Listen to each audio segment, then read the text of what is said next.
They put me in a life vest, real tight life vest, and I look like the Michelin tire guy. Now this part of my body doesn't need any more padding, you know. I'm feeling real uncomfortable here. I am really not wanting to do this, but everybody's going to do it, so I'm going to do it. You know, intuition. I'm just not listening to it. We get in the raft, and there's nothing to hold on to. If you've never been in one, there's no handles. There's no handle. You're supposed to be paddling. I don't want to paddle. That leaves me too far off the ship, you know.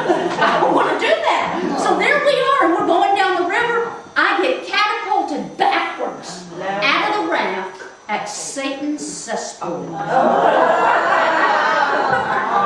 I go under 9 million tons of angry, cold, freezing water. I can feel the rocks. I am under the water. I don't pop back up again until son of Satan. The guy reaches over the side of the boat, grabs me by the hair, because that's all he could get. And my human hair extensions come off in this. I go back underneath the water. I'm back under there. I swallow the 8 to 10 glasses of water required for my next diet. About a year's worth of it. I break 7 out of 10 acrylic nails. Every hairpiece I ever had and the man I was with when I wore it flashes and flashes. I come close enough to death to see Elvis at the end of the tunnel beckoning to me.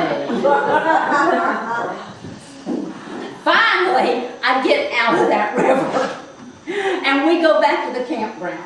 Now he's set up the tent, he's made a little fire, he's going to go get water. And I know he's going to get hungry, he's going to want something to eat. And so I had gone to Safeway about a week ago and bought 6 of those Hungry Man TV dinners. The chopped sirloin variety. They've been in the back of the car for a week. They're cooked. I get one out and I take it out of the carton while he's gone to get water, and I put it on the picnic table and put the napkin and the fork and everything. I peel back the film, slap that thing on a paper plate, then I get out a black magic marker and I draw stripes on the meat part. He comes back and he says, "Oh, honey, everything tastes so good cooked outdoors. This tastes so good, so much better than at home." I'm thinking of myself, as a woman, everything tastes so good served by a waiter. I could serve him roadkill, sauteed in onions and garlic. He said, "Everything tastes so good." So we get the dinner done. My diet for the entire weekend is a fine selection of Godiva chocolates. Because if I'm going outside, I'm eating chocolate the whole entire time. I'm going to try to alter myself as much as I possibly can. So we go to bed about 9 o'clock because there's nothing else to do out there in the middle of nowhere. We crawl in that little hellhole that he calls a tent and get in there, and what does he do? Goes to sleep immediately. Because men, right? Men can sleep anywhere, anytime, under any conditions. I'm not a good sleeper. I have insomnia a lot, and I certainly can't sleep out there. I need like a heating blanket on high. I need my light so I can read. I need to get comfortable. I do not need to hear wild animals bumping around out there. And also, I noticed that we parked next to this guy. He had a pickup truck, and the pickup truck had a bumper sticker that says, "Sex is a misdemeanor." Honest to God. The more I miss, the meaner I get. I am pretty sure I have seen him on America's Most Wanted. I have my diamond dead nail file ready, just in case he tries to get in here.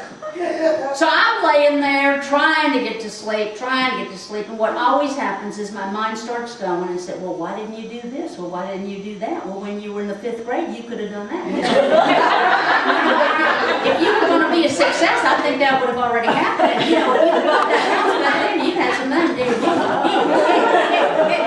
But I can't get to sleep. And so I'm trying to be nice about it, but finally I cannot be nice anymore, and I start whimpering. I'm ashamed to say it. I start whimpering.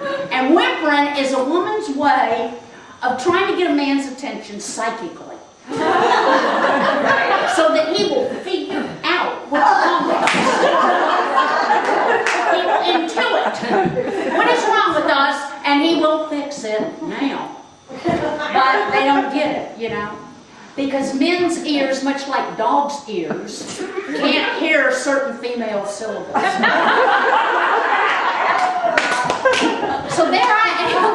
I'm trying to be nice, but I can't. You know when your mouth starts talking without you? Yeah. I can't stand it here. I hate it here. I'm so cold. I don't like it. I'm never going to say, get out. Take me home.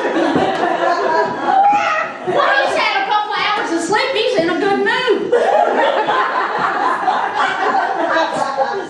All he hears is I'm awake. An opportunity. He turns to me and rubs my thigh.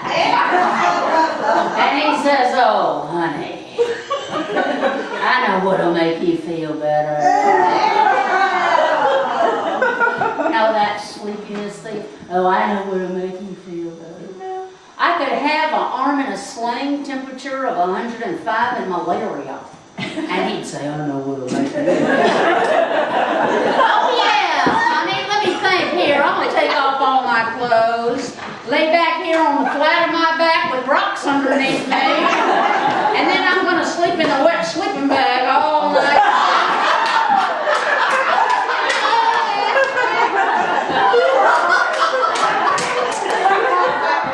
I think I read this just the other day in a romance novel. So my solution, ladies, would anybody like to go on a cruise with me? Just for women?